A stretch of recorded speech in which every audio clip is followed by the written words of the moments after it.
Welcome to TeachMeet WA Reach, episode 5. Tonight's episode is all about digital technology and design and technologies. And we're here with Stephen Payne, who's alive, Megan and Adam. We'll just go through the slides for who's presenting quickly. So I'll just open that up now. Oh, sorry, that's my dog in the background having a grumble outside.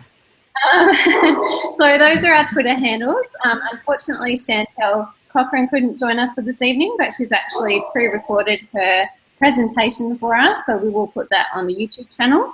But if you'd like to tweet to us throughout, those are our Twitter handles. The TeachMeet will be on YouTube Live on the YouTube channel, and you'll be able to watch it back if you can't join us for the whole episode tonight. If you have questions throughout, please join us on Twitter by hashtagging TeachMeetWAReach. And tonight's objectives are to feel connected no matter where you are situated and to discover resources to assist in the digital technologies and design and technologies curriculum. I didn't share this before with you guys, so I'm hoping the order's okay. Yeah. But I was going to pop through first with some whole school planning ideas and just little bits in design thinking. Megan, I popped you second, and you were going to be talking about Dash. Stephen third with CISA. Adam, and he's now talking about coding. And Chantel was going to present about Ozobots, but we'll pop that one up later. And just a reminder that next Sunday we also have a session for secondary teachers as well. So that's it from me. I'm just going to switch over to my presentation now. And I'm hoping you guys can see my screen. Can you see that okay? Whole school documentation? Yep. Yep, perfect. Thank you. All right, so basically my job at my school at the moment, and Adam, I'm hoping your timing, if that's okay. Can you just pop a timer on for 5 minutes so I don't talk too long? Thank you. Okay, so my role at my school is Digital Technologies Leader on a Friday every week, and then I'm in the classroom with pre-primaries 4 days a week as well. So at the moment I've been doing some whole school planning and documentation, which I wanted to kind of share with you quickly. So it's just on this one, here we go. So basically what I've done is I've compiled all of our research from looking at schools like Bertram and Treendale and a few others, as well as our own research from looking at the actual curriculum to come up with some smart targets that are in our operational plan. And then what I've tried to do for staff, if I just scroll down a little bit, is to condense everything into one overview so that everyone knows what's going on at our school from kindergarten all the way to year 6. So we have so much to consider with the ICT general capabilities as well, digital citizenships, apps and everything, as well as our resources, the robotics and coding resources too. So basically I took something that I saw SciTech use and I rejigged their little template that they had into putting all of these in. So I'm hoping I can share these with you after the presentation today. But basically, I've looked at the curriculum alongside some of my team at school and popped in where we think that apps will fit best for different age levels and the robotics as well and the type of coding that they're doing. We've also, in this document for staff, put all of our apps and we've decided upon common core apps that we think will assist staff in meeting the digital technologies curriculum for next year. We've talked about workflow as well, so especially in regards to more so the ICT general capabilities and also sharing in a safe online environment. We've decided to go with Seesaw. And one thing I've done as well for staff is down the bottom, this was another thing too I forgot to mention, the vocabulary implementation for coding across the year level. So we've just put in recommended vocabulary people can use. And I will pop that on Twitter after. And down the very bottom, after all the scope and sequences, I've put a lesson example based on project-based learning and STEM or STEAM and how it can meet the design and technologies and digital technologies. So I put in a little bit of a lesson template there. So that's moving on to what I'm going to talk about now, which is an actual example of how you can integrate, especially in a pre-primary setting. So I've shared this one on Twitter already. I think it was yesterday or the day before.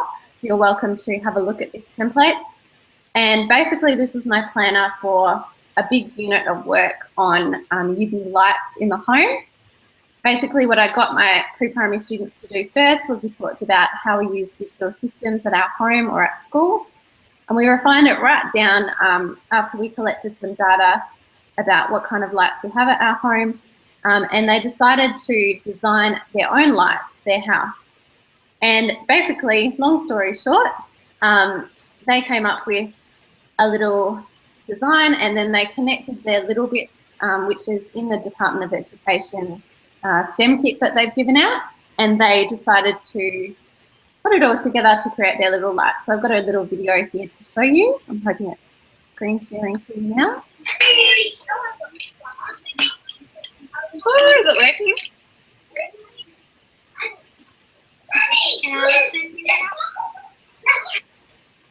And very quick and short, but you can see that they're kind of getting that computational thinking. They've stuck all the pieces together, decided on what would work best for their light, and some of them also went back and rejigged their design and changed it as well afterwards. And then toward the end, they reflected on their design and popped a little screen share on Seesaw for me, and I've assessed their work with that. So that was a lot to go through, but I hope that's kind of made sense, and I will share those resources on Twitter after today's presentation. So moving along now, I hope I didn't go too long there. We are now moving on, let me check my slides, to Megan, who is presenting on Dash and maybe Dot as well. Yeah. So I'll pass over to Megan. Here she is. Hey, so I thought I'd do a quick run through on Dash and Dot and I guess how to get started using them and what they're good for. We have quite a few, or we have a growing mob of them at SciTech, but they also are in the department's technology kit that went out to all the primary schools across WA. So let's go here. Hopefully you can see that. So if you haven't seen them before, this is Dash and Dot. So Dash is the bigger one, and I guess the big difference between the two is Dash moves around. They have a lot of the same sensors as one another, so they both have a microphone for recording sounds. They have a speaker, so they both talk to you and make sounds. They both have quite a lot of lights on them, so there's lights around his little eye here in the middle, but also on his, what I'm going to call his ears, and on the on-off button and other bits and pieces. They both also have distance sensors and infrared sensors, so they can detect when each other are nearby or even when another Dash is nearby. And Dash's head actually swivels around and can look around quite far. So I guess one practical thing is when picking it up, try not to pick it up by the head. I know it's like the most natural thing to do, but it's better if you pick it up from the sides to avoid damaging the robot. So this is what Dot looks like. It's, like I said, Dot doesn't move. Dot doesn't swivel either, so it doesn't matter how you pick up Dot. But the cool thing about Dot is it has an accelerometer inside it, which means it can tell if you're shaking it or moving it or tilting it. So you can use it as a sensor, another sensor, to send messages to Dash as well. So you could code it so that when Dot is, when you shake Dot, Dash runs around in a circle or something like that. So at first Dot doesn't seem to do much, but you can program Dash and Dot to work together really, really well.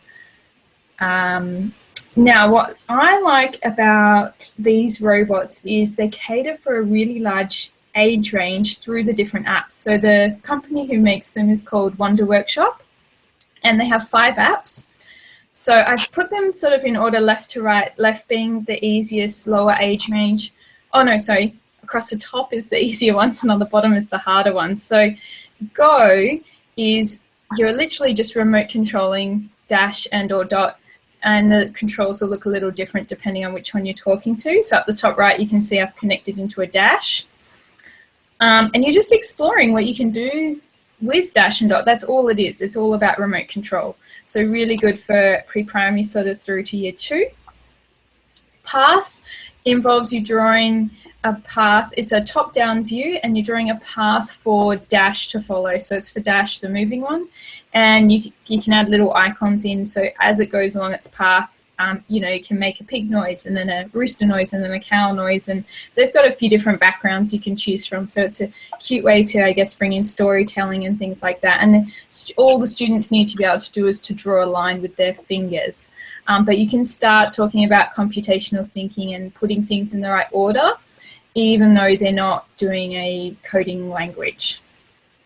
Xylo is a really cute one. It works with the xylophone accessory. So you're basically programming Dash to play songs on his little xylophone, and I'll show you that in a minute, that you can attach onto Dash. And so he hits it with a little mallet.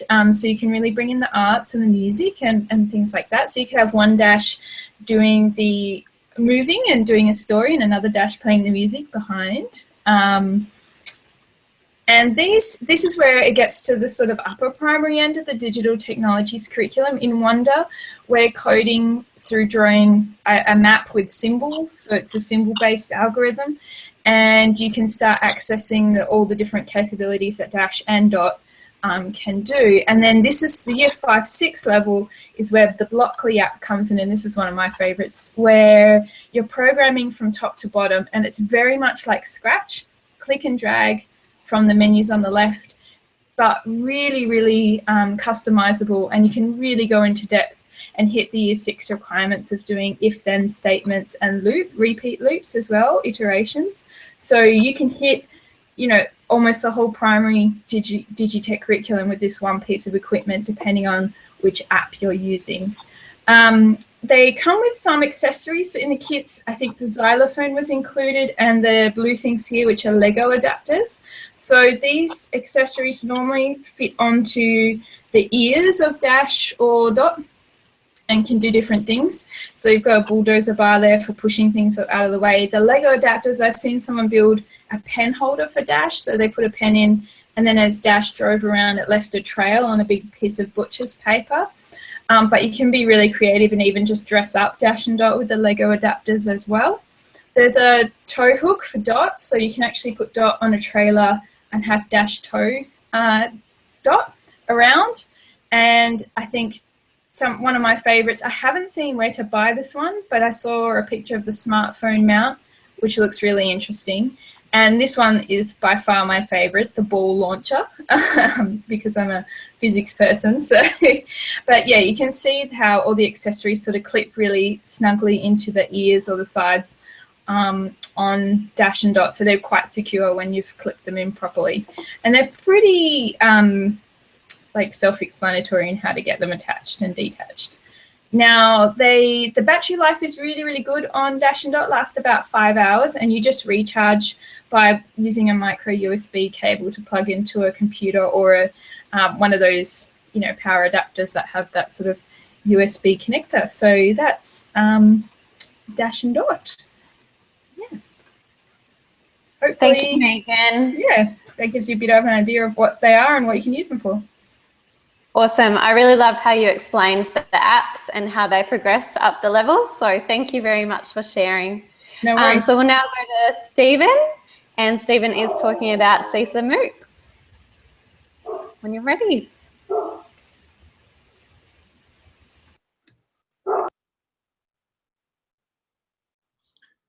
Hi, I'm going to talk to you about the CISA MOOCs programs. I think many of you in WA will have heard of this, and indeed all around Australia. So I've just put my contact details there if you need to get in touch. We run a number of different programs from the University of Adelaide, and I'm just going to give you a bit of an overview of what's on offer. As you can see on the slide here, we've got some MOOCs, which are our online courses and really the main part of our programs. We've got a lending library where we can lend educational resources to schools. We run professional learning across WA, and we have a number of resources that you can access So if I can actually get the slides to not go back, but go forward. So the program started in 2014 with support from Google. And the idea really was to support teachers with the new digital technologies curriculum that was coming. And the program's been enhanced and expanded over the last couple of years. So when it first came out, there were a whole lot of teachers right across the country, and including some people overseas as well. There are a number of online courses you can work through that I'll show you very briefly. And the idea is you work through a course and then you share with the community. So there are lots of different resources from pre-primary to year 6. The idea is that you share in the Google Plus community, and you can pick up ideas from other teachers and also share your own ideas. It's now been funded nationally by the federal government, so they've got funding for the next 4 years, and there's particular support in place for schools that are remote and low SES communities. So I'm actually able to come out to schools free of charge and run professional learning sessions at a school or at a network of schools. We've also got a project officer in each state and territory of Australia, and we've created a number of other resources that I'm going to show you as well. And for those schools that have network difficulties, we are currently putting together an offline course that you can work through as well. The National Lending Library is having a lot of interest at the moment. This is launching early next year. And the idea is that we will have class sets of different technologies that have been requested by schools, and we'll be able to lend these out free of charge for a term for schools to borrow. There's my details again, and what I'm going to do is just very quickly show you where you can get this information. So at caesarmoocs.adelaide.edu.au, this is the website. If you want to find out about anything that's coming up or when the lending library is available, you can just put your name and email address in here, and you'll be notified of important news. So the MOOCs, the massively open online courses, are available from here. Information about the lending library, professional learning for schools and so on can be accessed here. So I'm just going to very quickly just show you what the MOOC looks like. This is the pre-primary to year 6 MOOC, and you can see it's split into different topics. So the idea is that you can work through this at your own pace. You just register, and then it keeps track of where you've got up to. So you could do an hour a week, or a couple of hours during the holidays, or however you decide to work through it. They're going to be up there for a while, so there's no rush. If I go into a particular unit, this unit on patterns and play, you'll see that each unit is split into a number of bite-sized lessons that you can work through, and they all have a fairly similar structure. So this one, lesson 1, you get some information, some very short videos to watch through, and then you get a couple of lesson activities that you can try. And the lesson activities are generally a mix of things you can do offline without a computer and things that you can do online as well. So as an example here, I'll go into this example activity, and you can kind of see the progression here. So it just gives you some ideas. So here we're looking at how many brothers and sisters and siblings, brothers and sisters and pets we've got in our house, and then we can have conversations linking with other areas, perhaps looking at books about what a family is and talking about the different communities and what a family might mean, and then perhaps how we could use that using some online infogram is an example there, and then it moves on to actually making an activity with Scratch, so we can actually have an interactive program to collect this information and present it back.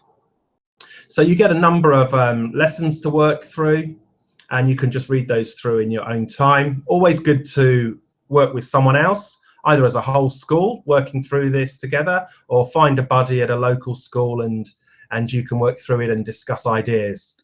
And then you get a task, which is where you have to go and find some information or find a useful resource or create your own resource. And then that's shared in the Google Plus community. So here, for example, is the Foundations to Year 6 one. And if I scroll down, you can see a number of teachers and other interested people that have shared resources over the last over the last 5 days. So there's stuff being added all the time. If I want to look at a particular topic, say for example algorithms and programming, I can filter by that and see what people are doing. So Lana's been using Bbots in year 2. Ben's found an online flowchart maker, and the search works really well. So if, for example, you've got an Ozobot and you want to get some ideas, you can search for Ozobot. I'll take the filter off, and we can see all the information that people have used about Ozobot or have shared with Ozobot. Only one in there at the moment. But you can see the idea. It's quite a really useful resource. There's currently over 3,600 members of teachers across Australia. So you can join in, search for resources, share your own, and get some PL hours under your belt as well. One other thing that we also offer is PL in a box. And this is where you can actually take some resources and run a professional learning session in your own school. So for example, I just clicked on algorithms and programming, and there's some slides here that you can download and customize for your own use. So it gives you an overview of the session. There are some short videos that introduce you to topics, and then some example activities. So schools are finding these really useful if they want to run them at an after-school session or on a PD day. And they're really well explained, and they're free to adapt and use yourself. So have a look at the CESA MOOCs. Come on to the MOOCs, join in, learn some stuff, and share the resources with other teachers who'll be teaching digital technologies. And even if you're not teaching digital technologies, it gives you a really good grounding, and there are lots of links to other subjects as well. So that's an overview of the CESA MOOCs programs. Thank you. Wow, thanks, Stephen. Very comprehensive resource that you shared with us, and I'm certainly very excited for the lending library. That sounds amazing. Thank you. We'll just pass over now to Adam, who's going to be talking a little more about what is coding. Cool, thanks, Hannah. I'm just going to start my timer. All right. Now, I'm just going to briefly share my screen with you.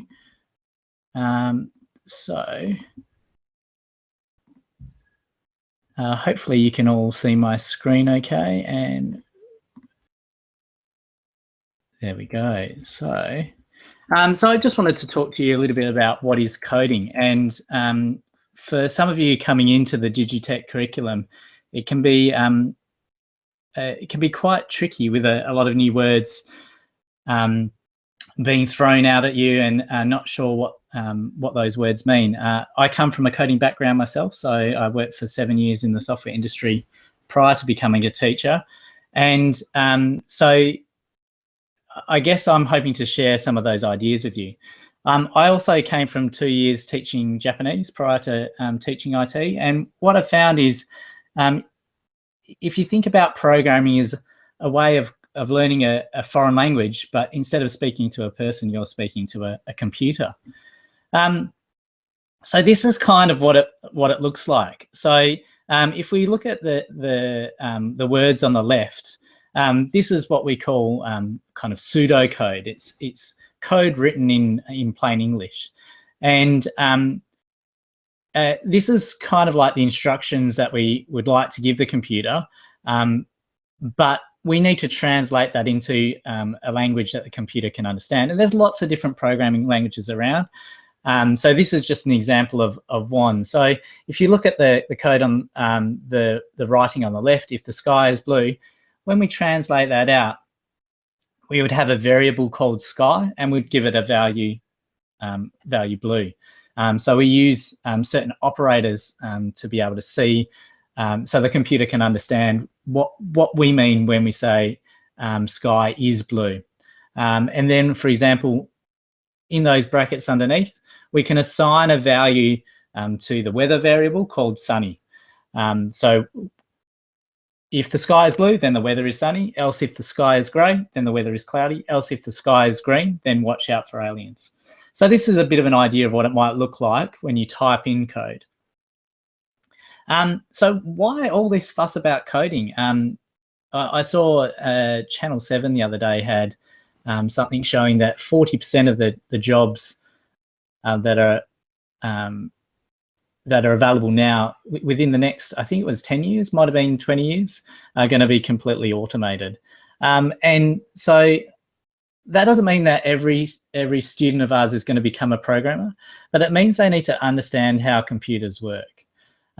So they need the computational thinking mindset that comes with not only just using computers, but also being able to make computers do what we want them to do. So in that, there's a whole heap of different things. So data analytics, innovation, the problem-solving skills. We need to understand about security and safety, how we can reuse code through abstraction, and finding patterns to things. And these skills we can use outside of programming as well. They're very useful skills. A lot of teachers come up to me and go, where do I start? And I guess that the best thing is to try and find something that's suitable for the age group that you're trying to teach, and just giving it a go yourself. But I'm going to, at the end of these slides, there's some examples of where you might go with this. But I wanted to really focus on the Digitech curriculum and those big words that kind of come up throughout the Australian curriculum. So a lot of this stuff you're already doing in your own primary school classes. So things like decompose, all it means is to break a problem down into smaller pieces. When we talk about pattern matching, we're talking about finding similarities between things. The term abstraction is pulling out specific differences to make one solution that's going to work for all of our problems. And the term algorithm that comes up as well is just a list of steps that you can follow to finish a task. So I'm not going to do this right now, but this is some PD that I gave to Balga Primary School. And I gave them 30 seconds to solve this problem, which was sum all the numbers from 1 to 200. And they had 30 seconds to do it. And of course, no one could complete it in that time. But when we look at it like this, well, if we decompose the problem, let's think of some examples. So what's 200 plus 1? What's 199 plus 2? What's 198 plus 3? And then we can see the patterns that come along with that. Okay, well, if we add those numbers together, they equal 201. And so therefore, what's the last pair that we're going to have? And how many pairs are we going to have altogether? And if we do that same sum with the numbers from 1 to 2,000 or from 1 to 10,000, we can start seeing, well, what's similar and what's different about those things. And then we can come up with an algorithm to solve any addition of sums. So if we break that pattern down, we'll notice that it comes to, well, if we have whatever that number is divided by 2, and we times that by whatever that number is again, plus 1, that will give us our answer. And that's something that we can actually start coding into a computer. So this is the steps that we need to follow. So just a few places that you can go. So Blockly is owned now by Google as well. So that gives some great primary school examples. The Hour of Code, many of you might have heard of, is coming up in December, but those resources are available all the time. Scratch is probably more advanced, so maybe for your year 5s and 6s. Apps for the iPad, ones like Tinker and Hopscotch and the Foos are just amazing. You can students can log in and work through at their own pace. And Scratch Junior is like the easier version of of Scratch that are available. So I'll make this slideshow available to you. But if you've got any questions about coding, please don't hesitate to hit me up on Twitter or Facebook. That's my background, as I said, and I'm very passionate about how the Digitech curriculum can be used going on into the future. So thank you very much. Thanks, Adam. Oh, can you hear me? Yes, I can. Oh, there we go. That was really good, and so many resources that you shared for us to have a look into later on. So thank you. That's it for this evening, unless we have any questions coming through the TeachMeet page at all, Adam? I haven't noticed any, unless some came through now. No, I can't see any either. So Chantel was supposed to present next, but she was unable to make it today. So we will pop her video about Ozobots on the YouTube channel. Other than that, thank you for joining us this evening, and I'll flick a few resources up on Twitter, and there's a few other links that we've been sharing on Twitter as well as we've all been talking. So check out the Twitter page with the hashtag TeachMeetWAReach. Adam, next week you're talking about secondary digital technologies and design and technologies curriculum. Did you want to talk about what will be happening then and the details of that at all? So it'll be the same time next week. We're still hoping to get a few more presenters. So if you know any cool secondary teachers, feel free to send us a line on Twitter or Facebook. So far we have a couple of presenters lined up, but we definitely would love to have one or two more. So please pass it on to your friends and let us know if they can join us. Great, thanks, Adam. All right, well, that's us done for this evening. So please join us next time and we'll see you then.